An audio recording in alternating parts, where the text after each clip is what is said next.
minimal no bro. Ayo, yuk, ayo kita batalkan hari ini.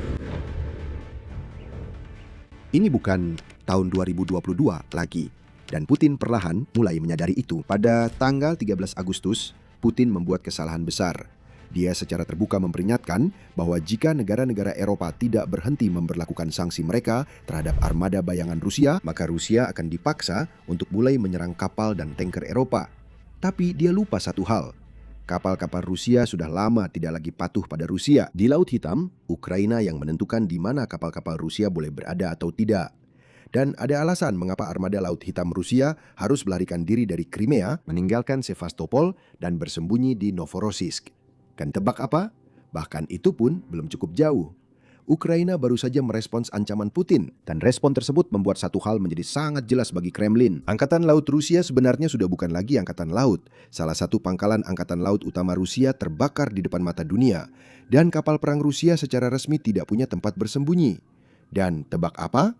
Di tengah semua ini, kami mendapat laporan bahwa JD Vance secara pribadi menelpon Kiev dengan permintaan yang tidak diduga siapapun. Dan jawaban Ukraina mengejutkan lebih banyak orang lagi. Selain itu, Ukraina sekarang melakukan sesuatu yang belum pernah dilakukan selama perang ini.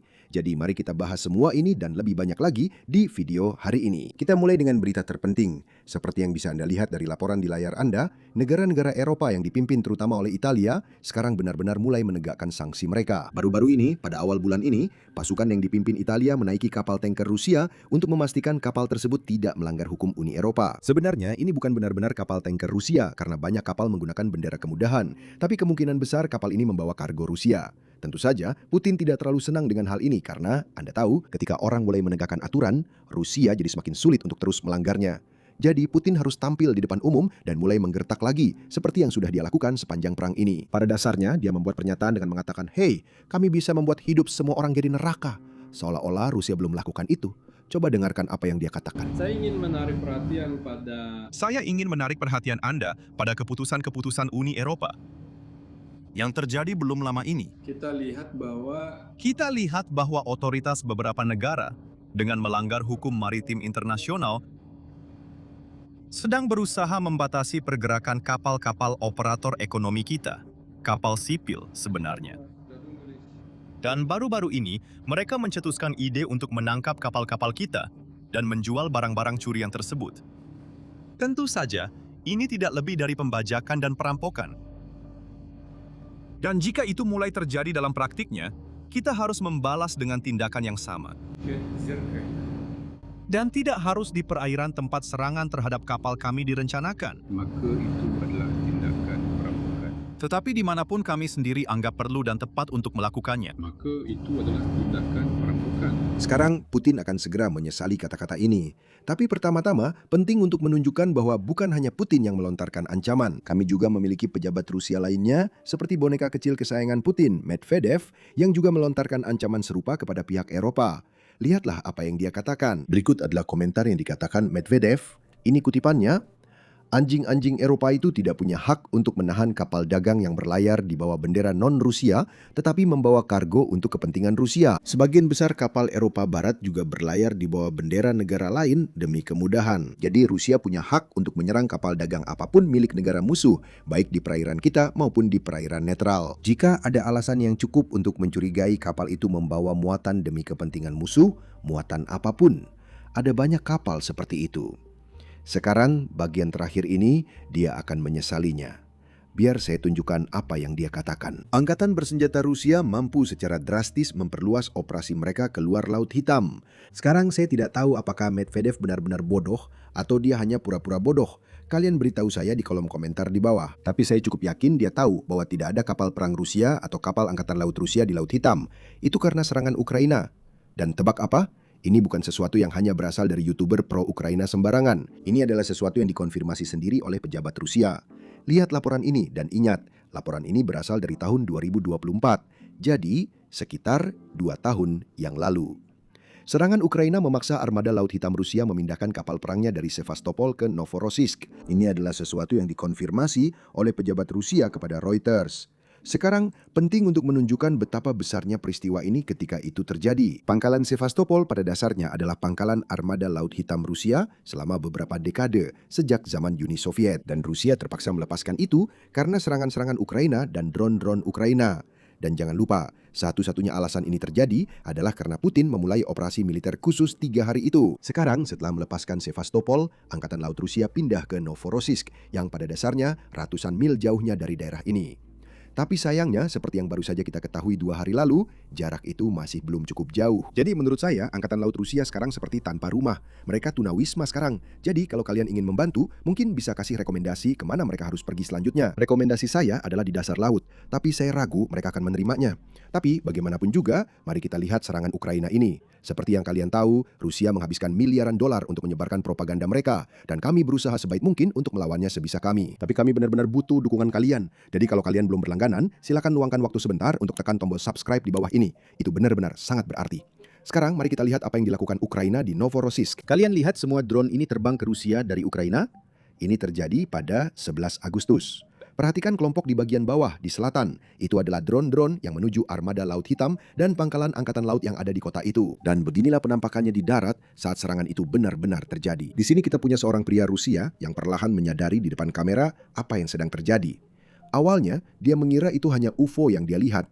Lalu dia cepat sadar. Sial, lihatlah. Apa itu UFO? Я... Я... Sekarang Rusia berusaha sangat keras untuk menghentikan serangan ini sampai langit malam di kota ini bersinar seperti kembang api atau seperti sudah pagi. Sayangnya itu tidak berhasil dan kita akan membahas kerusakan yang ditimbulkan oleh serangan ini. Tapi sebelum itu, saya ingin menunjukkan kepada Anda bagaimana langit terlihat saat pertahanan udara Rusia sedang beraksi. Mereka menembak secara membabi buta, menembaki apa saja dan segalanya.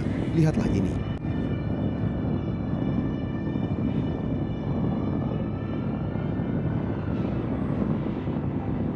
Sekarang inilah kerusakannya.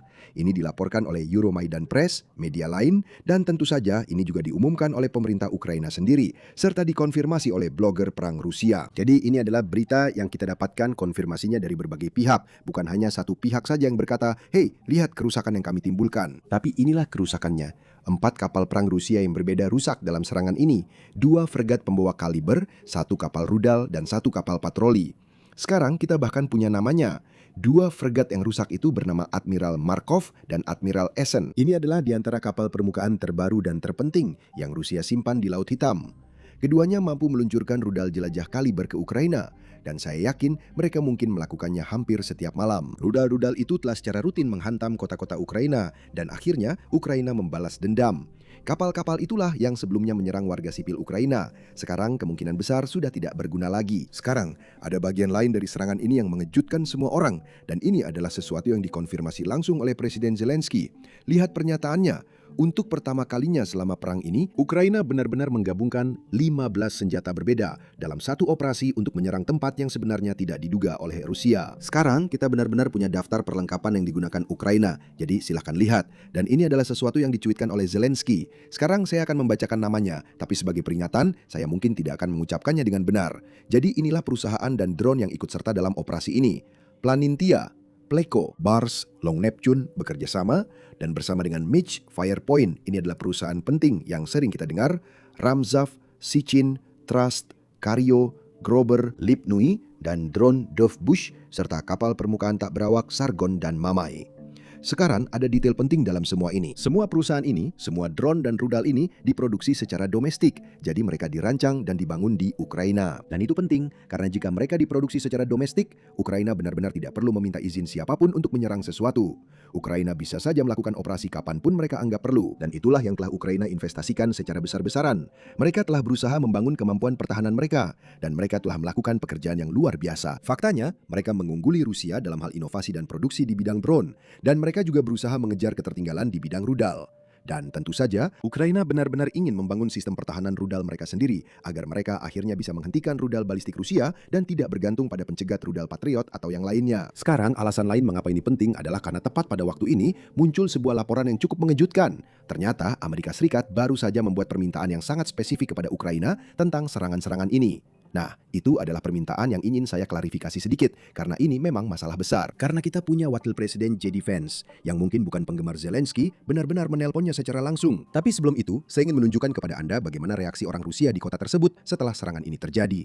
Jadi, bagaimana reaksi orang Rusia di Novorossiysk setelah semua kerusakan yang dilakukan Ukraina? Lihatlah. Jadi di layar Anda bisa melihat keesokan paginya, ini adalah pagi setelah serangan itu, serangan terjadi pada malam hari. Dan serangannya begitu besar, sehingga asap masih menyelimuti kota keesokan harinya saat orang-orang Rusia bangun, pergi bekerja, dan mereka bisa melihat semua itu. Dan kami juga memiliki cuplikan dari seorang wanita Rusia yang bereaksi terhadap semua yang ada di depannya. Jadi silakan lihat. Menurut saya, sepertinya belum pernah ada malam seperti malam ini di Novorossiysk atau dimanapun di wilayah kita. Ya, belum pernah ada malam seperti itu. Itu benar-benar menakutkan. Orang-orang meninggal dan begitu banyak bangunan yang terbakar. Itu benar-benar mengerikan. Selama ini aku memang agak lebih santai soal ini. Dan kali ini aku baik-baik saja. Dengan kata lain, sederhana saja dari jam 10 malam sampai jam 6 pagi. Ini bukan gencatan senjata. Itu benar-benar menakutkan. Biasanya aku tidak terlalu peduli. Tapi yang ini lebih baik tetap di rumah saja dan tidak pergi kemana-mana untuk liburan. Tidak perlu melakukan itu sama sekali tahun ini. Semua orang tahu dengan sangat baik apa yang sebenarnya sedang terjadi di sini. Di grup-grup chat di sini, kamu lihat orang-orang menulis bahwa mereka datang untuk liburan. Aduh, perlu beli tiket pulang atau enggak ya? Kalian gila atau gimana sih? Kenapa kalian malah pergi kemanapun sih? Kalian pergi. Sekarang, tentu saja, saya ragu dia adalah orang yang paling tahu tentang perang ini dan bagaimana Ukraina menjalankannya. Tapi penting untuk menunjukkan bahwa Ukraina sebenarnya tidak benar-benar menyerang infrastruktur sipil. Bagaimanapun, beberapa properti sipil rusak tadi malam, dan orang Rusia berpikir itu karena Ukraina punya drone yang sangat gila yang menembak kemana-mana. Itu sebenarnya tidak benar. Jadi, biar saya tunjukkan apa yang orang Rusia pikirkan, lalu saya akan jelaskan apa yang mungkin sebenarnya terjadi. Karena sekali lagi, kita benar-benar tidak bisa pergi ke sana dan menyelidiki. Saya ragu Rusia ingin penyelidik independen datang ke sana untuk mencari tahu apa yang terjadi. Tapi saya punya teori. Tapi pertama, inilah yang orang Rusia pikirkan. Jadi ada beberapa teori berbeda, tapi ini dua yang paling gila. Pertama, ada orang Rusia yang mengatakan bahwa beberapa drone Ukraina dilengkapi dengan hiu yang kepalanya dipasangi sinar laser dan menembak secara sembarangan ke kota. Selama serangan di Novorossiysk, beberapa drone Ukraina dilengkapi dengan senapan mesin berat yang menembak secara sembarangan ke kota. Sebuah kompleks garasi, mobil, dan bangunan tempat tinggal rusak. Sekarang, saya tidak menyangkal bahwa sebuah garasi dan bangunan memang rusak. Yang saya maksud adalah, kemungkinan besar itu bukan Ukraina. Dan saya ragu Ukraina bahkan punya drone yang di depannya ada hiu yang menembakkan laser. Untuk apa mereka menggunakannya? Tapi bagaimanapun, saya rasa saya punya teori tentang apa sebenarnya itu. Kamu lihat pertahanan udara Rusia itu menembak ke segala arah untuk menjatuhkan drone Ukraina? Nah, coba tebak. Peluru-peluru itu pasti akan jatuh ke tanah pada akhirnya. Dan saya menduga peluru-peluru itulah yang menjadi penyebab kerusakan pada mobil-mobil Rusia dan tentu saja bangunan sipil serta hal-hal lainnya. Meskipun begitu, orang Rusia memang punya teori-teori gila tentang apa yang terjadi. Bagaimanapun, mari kita lanjut ke panggilan mengejutkan yang terungkap akhir pekan ini. Wakil Presiden JD Vance secara pribadi menelpon Presiden Ukraina Zelensky dan mengajukan sebuah permintaan. Permintaannya adalah untuk menghindari menyerang kapal tanker dan menghindari menyerang infrastruktur yang bukan milik Rusia. Dan ini benar-benar berkaitan dengan serangan Ukraina di Laut Hitam. Sekarang saya tahu beberapa orang bingung dengan hal ini, yang memang masuk akal. Karena JD Vance sebenarnya bukan seseorang yang punya banyak simpati untuk Ukraina. Jadi orang-orang terkejut bahwa Ukraina benar-benar setuju dengan permintaan ini. Jadi izinkan saya jelaskan apa permintaannya, dan kemudian kita mungkin bisa memahami kenapa Ukraina setuju. Lihatlah pipa ini di layar Anda. Ini disebut pipa CPC, Konsorsium Pipa Kaspia, dan fungsinya adalah menghubungkan ladang minyak di Kazakhstan ke pelabuhan Novorossiysk. Jadi minyak Kazakhstan mengalir melintasi Rusia, gelintasi Kazakhstan ke pelabuhan Rusia, lalu dimuat ke kapal tanker, dan kapal-kapal tanker itu pada dasarnya membawanya melalui Laut Hitam dan mengantarkannya kemanapun pelanggannya berada. Sekarang, inilah bagian pentingnya. Saya tidak terlalu tahu tentang pipa ini, tapi saya pikir ada kepemilikan Amerika pada pipa ini, setidaknya di sisi Kazakhstan. Tapi yang lebih penting, ladang minyak yang dihubungkan oleh pipa ini sebagian dimiliki oleh perusahaan Amerika. Mungkin 50% atau kurang dari itu, tergantung ladang minyak mana yang kita bicarakan. Sekarang, saya menduga bahwa perusahaan-perusahaan itu menghubungi pemerintah dan kemudian meminta pemerintah untuk membantu meyakinkan Ukraina agar tidak menyerang hal-hal yang sebenarnya bukan milik Rusia. dan Ukraina sebenarnya setuju dengan syarat tertentu. Ukraina mengatakan selama kapal-kapal itu bukan milik Rusia, dan tentu saja selama kapal-kapal itu tidak mengangkut minyak yang merupakan milik Rusia, mereka tidak akan menyerang kapal-kapal itu.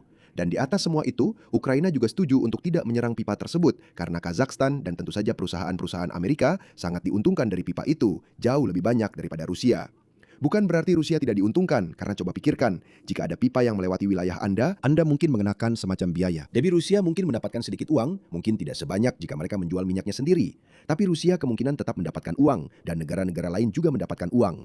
Jadi untuk saat ini, Ukraina telah setuju untuk tidak menyerangnya. Tapi saya merasa jika di musim dingin, Rusia mulai menyerang infrastruktur energi Ukraina, itu seharusnya sah untuk diserang, terutama jika itu terjadi di wilayah Rusia.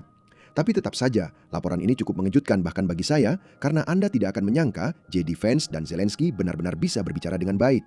Ngomong-ngomong, penting untuk dicatat, awal bulan ini atau bulan lalu ketika Zelensky mengunjungi kantor Oval, jika Anda melihat semua foto itu, JD Vance sebenarnya tidak ada di kantor atau di pertemuan tersebut, dan pertemuan itu berjalan cukup baik.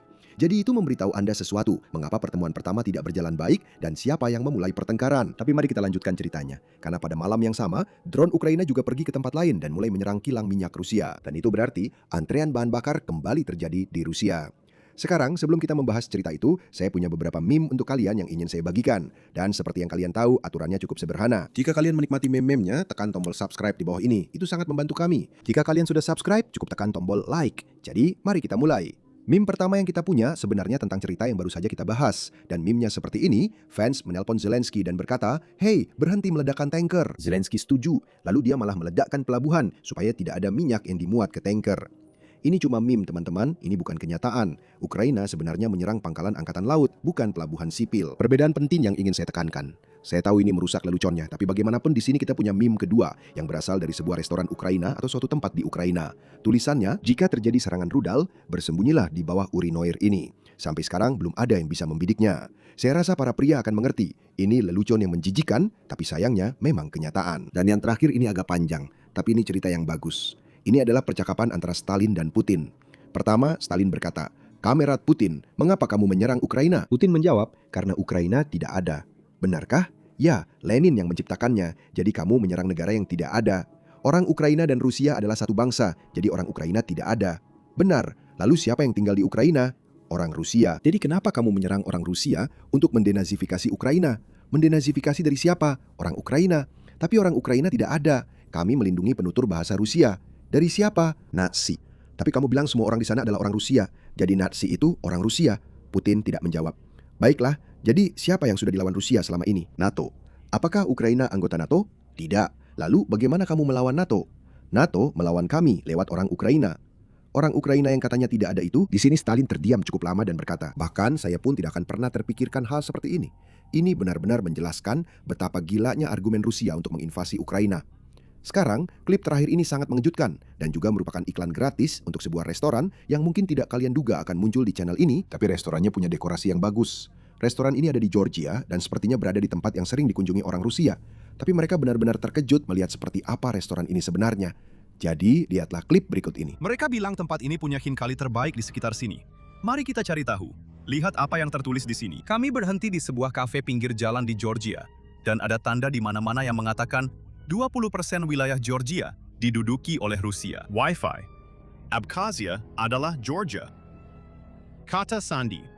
Ossetia adalah Georgia. Tapi itu bukan bagian yang paling aneh. Di sini maksud saya, kamu pasti tahu siapa ini. Dia bahkan sedikit mirip Putin. Lalu kamu masuk ke kamar mandi. Sejujurnya, ini benar-benar gila. Dengan memasuk restoran kami, Anda setuju bahwa Putin adalah penjahat perang dan menghormati integritas teritorial Georgia, Ukraina, dan Moldova. Kemanapun Rusia pergi, ia membawa kematian dan air mata. Beritahu saya di kolom komentar. Sejujurnya, saya tidak tahu harus bagaimana menanggapi ini. Lalu, seperti yang sudah saya sebutkan sebelumnya, meme-meme, Ukraina telah memulai kembali kampanye yang saya sebut sebagai sanksi jarak jauh terhadap kilang minyak Rusia. Yang terbaru adalah yang satu ini, kilang Orsk. Kilang ini terletak sekitar 1.400 km dari garis depan. Saya rasa itu sekitar 900 mil. Dan kilang ini memiliki kapasitas pengolahan 6 juta ton minyak mentah per tahun. Kerusakan yang Anda lihat di layar Anda begitu parah sehingga gubernur wilayah tersebut harus angkat bicara dan pada dasarnya menyatakan keadaan darurat publik. Ini yang dia katakan. Gubernur wilayah Orburg, Rusia mengatakan bahwa kilang minyak Orsk telah lumpuh selama sekitar 6 bulan setelah serangan Ukraina. Dia mengatakan peralatan utama yang rusak adalah barang impor dan penggantiannya di bawah sanksi internasional akan memakan waktu yang cukup lama. Warga diminta untuk bersiap menghadapi skenario terburuk. Sejak kemarin, Oblast Orenburg telah memberlakukan pembatasan bahan bakar yang ketat, termasuk pembatasan per pelanggan serta larangan mengisi bahan bakar ke dalam jerigen. Dan hari pengisian bahan bakar ganjil genap berdasarkan nomor registrasi kendaraan. Inilah yang terjadi pada militer terkuat kedua di dunia. Dan yang lebih penting, ini adalah negara dengan cadangan minyak terbukti terbesar kedua. Dan sekarang mereka harus menerapkan apa yang disebut sebagai penjatahan bahan bakar. Musim dingin benar-benar akan datang untuk Rusia. Sekarang tentu saja bukan hanya kilang minyak yang menjadi target Ukraina. Hanya 2 hari yang lalu, mereka juga menghancurkan satu lagi gudang wild berries. Lihatlah cuplikan ini. Drone Ukraina menghancurkan salah satu gudang wild berries terbesar, sebuah fasilitas seluas 150 meter persegi. Dan beginilah penampakannya saat terbakar. Sekarang di sini kita punya bingo wild berries yang sedang dimainkan banyak orang secara online. Dan saya ingin menunjukkan sesuatu yang menarik di sini. Ketika kita mulai memainkan bingo ini, katakanlah 2 minggu lalu, mungkin 4 minggu lalu, dulu kita hanya melihat 10 besar gudang wild berries. Lalu serangan Ukraina terus berlanjut, jadi kita mulai melihat 20 besar. Dan sekarang sudah meluas hingga 30 besar. Bingonya terus bertambah besar, karena Ukraina terus saja menyerang semakin banyak target. Sekarang dari 20 besar, saya menghitung 18 diantaranya sudah terkena serangan. Dan 17 diantaranya pada dasarnya sudah hancur. Mungkin 15, tergantung bagaimana kamu menghitungnya. Tapi kerusakannya cukup parah. Banyak dari gudang-gudang ini, mereka pada dasarnya harus membangun ulang semuanya. Dan jangan lupa, apa yang ada di dalamnya juga ikut hilang. Dan itu menciptakan lebih banyak masalah bagi masyarakat Rusia dan pada akhirnya juga pemerintah Rusia. Sekarang, sementara semua ini terjadi, Putin juga sedang mempersiapkan mobilisasi. Dan beberapa orang Rusia sudah mulai menerima surat panggilan mereka. Dan beginilah reaksi mereka. Di sini ada seorang pria Rusia yang pada dasarnya menerima surat panggilan militernya dan mengunggah reaksinya secara online, mencoba mencari tahu apa yang bisa dia lakukan. Mungkin dia sebaiknya meninggalkan negara itu saja.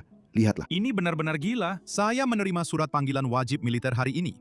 Usia saya 38 tahun. Hari ini, saya membuka Gosus Lugi, memeriksa notifikasi saya, membukanya, dan ternyata surat itu ada di sana. Harap melapor ke kantor pendaftaran militer sebelum tanggal yang telah ditentukan. Jika Anda tidak datang, Anda akan menghadapi sanksi seperti larangan mengurus administrasi pendaftaran, penangguhan SIM, larangan bepergian, dan sebagainya. Hari ini, saya pikir saya masih punya sekitar 6 hari lagi untuk pergi ke kantor pendaftaran militer. Saya akan melampirkan surat panggilannya agar Anda bisa melihatnya. Sekarang, pertanyaan utamanya adalah, kenapa ini? Siapa yang membutuhkan ini? Dan mungkin saja seseorang sudah pernah menerima surat panggilan seperti ini. Akui saja. Tolong ceritakan apa yang akan saya hadapi selanjutnya.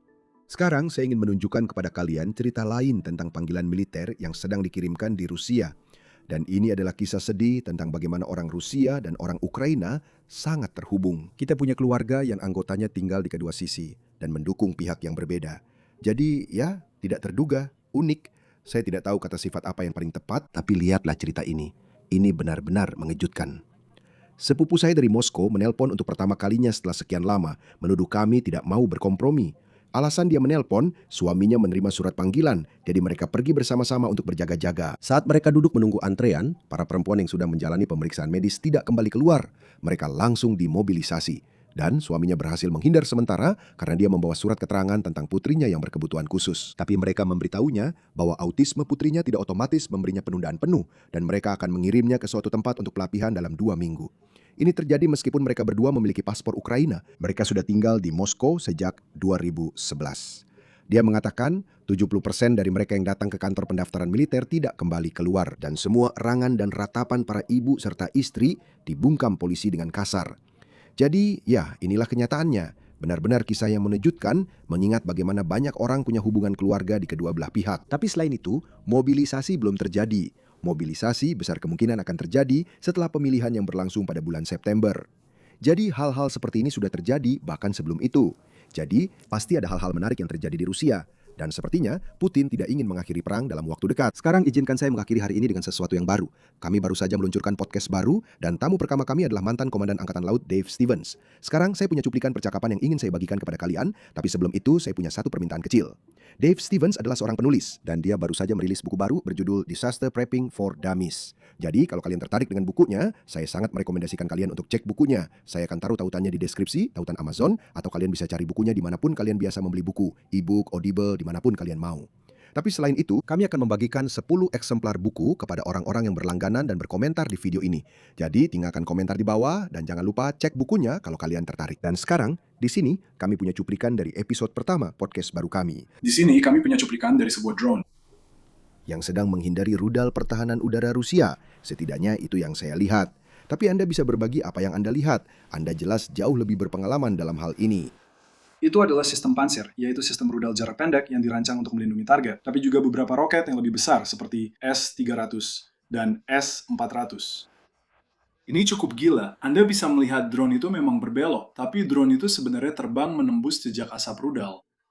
Rudal ini memakai sekering kedekatan, jadi seharusnya sudah meledak dan menghancurkan drone saat melintas. Untuk kedua kalinya, rudal itu cukup dekat, sehingga seharusnya bisa menghancurkan target. Saya tidak tahu apakah fuse jarak dekatnya tidak berfungsi. Nah, ini adalah rudal berpemandu komando, artinya radar mengarahkannya dari lokasi radar. Tidak ada pemanduan terminal, tidak ada pencari panas. Jadi, begitu rudal itu di udara, rudal itu harus dipandu menuju target. Dan ini adalah rudal yang sangat buruk. Awalnya, saya pikir ini mungkin adalah Panzer baru yang punya rudal mini baru. Alih-alih 12 rudal 2 tahap, Anda bisa memasang 48 rudal kecil ini khusus untuk drone. Tapi jangkauan maksimumnya hanya 4 mil dibandingkan 20. Dan saya rasa mereka terlalu jauh. Jadi, ini adalah rudal biasa yang seharusnya bisa mengenai drone. Saya benar-benar bingung. Kecuali ada kesalahan besar dari operator, atau rudalnya benar-benar mengalami kerusakan, gagal mengarah ke sasaran, gagal mengikuti perintah, atau gagal meledak. Dan hulu ledaknya sama seperti yang ada di AM-9 Sidewinder yang kami bawa. Itu yang mereka sebut hulu ledak batang, yang mengembang. Ketika meledak, batang-batang ini pada dasarnya membentuk lingkaran besar, yang mengembang untuk memotong pesawat atau drone, ditambah pecahan ledakan. Jadi, sumbu proksimitas seharusnya sudah aktif, terutama pada yang dia terbangkan menembus jejak asap. Ya, Jadi, bermanuver mungkin membantu, tapi misil-misilnya cacat. Itu itu gila. masalah yang umum. Rusia sering mengalaminya. Kamu jadi bertanya-tanya, apakah mereka memproduksinya terlalu cepat dan pabrik-pabriknya tidak memproduksinya dengan benar? Itu tadi benar-benar terlalu dekat. Itu seharusnya dengan mudah bisa menjatuhkan drone itu, terutama dengan tiga rudal. Dan kita tidak berada di gangguan darat, kita ada di lautan. Jadi itu seharusnya jadi target radar yang cukup mudah, atau seharusnya begitu. Selamat datang di podcast baru semuanya. Hari ini kita kedatangan mantan Komandan Angkatan Laut Amerika David Stevens. Dia juga mantan petugas operasi serangan untuk Teluk Persia dan sekarang menjadi penulis. Selamat datang di podcast David. Terima kasih banyak, Sam. Saya sangat menghargainya. Jadi saya ingin mulai dengan apa yang baru saja kita bicarakan.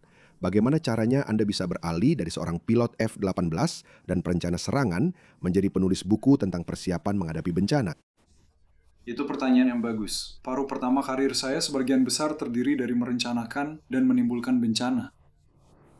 Jadi dan saya sangat bangga dengan pengabdian saya. Saya memiliki karir yang sangat baik, tapi saya berpikir di paruh kedua akan lebih baik jika saya bisa bekerja untuk mencegah beberapa bencana global, atau setidaknya mempersiapkan diri untuk menghadapinya. Dalam prosesnya, apa yang saya lakukan awalnya, itu sama sekali tidak ada hubungannya dengan buku pertama, Disaster Prepping for Dummies. Semuanya tentang membuat sebuah trilogi techno-thriller, tapi yang didasarkan pada kenyataan, ancaman nyata. Dan untuk menentukan apa saja ancaman tersebut, saya membentuk Dewan Penasihat yang terdiri dari para ahli sungguhan. Dewan itu terdiri dari beberapa astronot, astrofisikawan, ahli meteorologi, agen CIA, agen Mossad, seorang laksamana yang bertanggung jawab atas pengembangan sistem persenjataan. Dan saya menggunakan kecerdasan mereka untuk mencari tahu 7 teratas. Itulah yang kami dapatkan, 7 teratas. Bisa jadi bersifat apokaliptik, tapi yang pasti bencana global. Dan kami membuat peringkatnya. Kami membuat peringkat berdasarkan konsekuensi dan probabilitas. Jadi, seperti itulah. Saya sudah menyelesaikannya. Bukunya cukup sukses. Sekarang, kami sedang berusaha untuk mengembangkannya menjadi serial TV. Tapi setelah itu, agen sastra saya mulai mendorong saya untuk menulis buku non-fiksi. Saya sama sekali tidak berniat menulis buku Disaster Prepping for Dummies, tapi dia berhasil membujuk saya. Dan itu sangat menyenangkan karena kami sudah punya pengetahuan dari Dewan Penasihat. Jadi begitulah kejadiannya. Itu masuk akal. Jadi sepertinya ini memang, mungkin saya salah, ini seperti buku akademis. Apakah orang biasa bisa membacanya dan tetap merasa itu bermanfaat? Mungkin Anda bisa sedikit menjelaskan tentang bagaimana buku itu disusun. Nah, mari kita ingat bahwa kata terakhir dalam judulnya adalah, Oh, iya. jadi jelas, ini adalah buku-buku yang memang dirancang untuk orang-orang. Ada seluruh komunitas prepper di luar sana. Mereka ini semacam para profesional. Tapi banyak orang saat ini, dan saya tidak ingin membuat Anda bosan dengan semua detailnya. Ya, Saya rasa terakhir kali dihitung 13 juta orang Amerika telah mengidentifikasi diri mereka sebagai prepper, atau setidaknya melakukan beberapa jenis persiapan. Dengan itu, ada banyak sekali orang yang belum pernah terpapar hal-hal seperti itu, dan mempelajari semacam buku dasar tentang apa yang bisa Anda lakukan. Terlepas dari di mana Anda tinggal, apakah Anda tinggal di apartemen New York City atau di pedalaman Australia, terlepas dari sebanyak apapun sumber daya yang Anda miliki, ada hal-hal yang bisa dilakukan semua orang untuk bersiap menghadapi apapun. Mulai dari pemadaman listrik kecil, badai petir, hingga sesuatu yang cukup apokaliptik seperti masalah virus, perang nuklir, dan sebagainya. sempurna. Dan saya tahu kita juga akan menampilkan bukunya di layar, jadi orang-orang bisa menemukannya di Amazon atau di tempat lain mereka mendapatkan buku. Dan nanti di video ini kita akan membagikan bukunya, jadi orang-orang punya alasan untuk tetap menonton. Sekarang saya memang ingin membahas cerita yang Anda ceritakan kepada saya, di mana Anda sebenarnya adalah petugas operasi serangan ketika Perang Teluk Persia dimulai. Saya rasa benar? Perang Teluk pertama? Ya, jadi mungkin Anda bisa membagikan cerita itu kepada semua orang dan pengalaman Anda. Saya adalah seorang perwira staf. Itu adalah tugas non-terbang, dan Anda biasanya menjalani tugas staf di sela-sela. Saya ditugaskan ke Komandan Pasukan Timur Tengah. Itu adalah Laksamana Bintang 2 yang berada di kapal utama USS. Masal pada dasarnya kebanyakan bersandar di dermaga di Bahrain. Jadi itulah penempatan maju kami. Selama waktu itu, saya ingat kami, dan saya tidak akan membahas semua detailnya, tapi kami memang begitu. Kami sebenarnya sedang mengawal kapal tanker Kuwait dari pangkalan mereka keluar dari Teluk Persia dengan kapal perang Angkatan Laut untuk melindungi mereka dari serangan Iran. Rasanya seperti deja vu. Ini sudah terjadi sejak dulu. Jadi di sana ada seorang pria namanya Mike yang ditugaskan, dia adalah seorang perwira angkatan laut. Dia ditugaskan di kedutaan Kuwait. Dan dia hanya seorang koordinator. Dia seperti petugas penjadwalan. Dia akan mengordinasikan kapal-kapal angkatan laut untuk bertemu dengan kapal tanker dan keluar ke teluk. Nah, Irak sudah banyak berunjuk kekuatan dan melontarkan ancaman.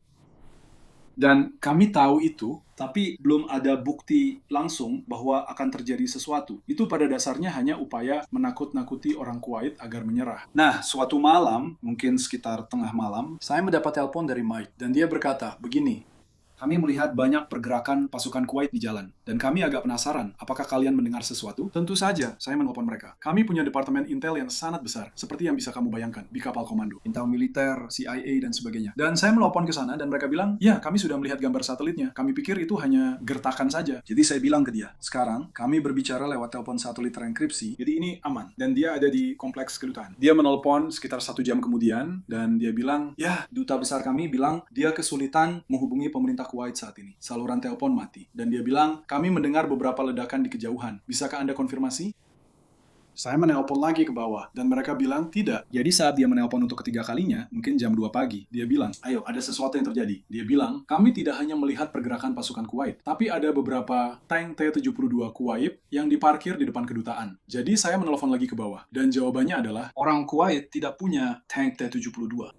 Itulah cara kami tahu bahwa invasi telah terjadi. Itu sebenarnya sudah tank Irak yang terparkir di depan kedutaan. Jadi tentu saja Panggilan berikutnya adalah membangunkan Laksamana, sangat cepat, dan menelpon presiden, dan sisanya adalah sejarah.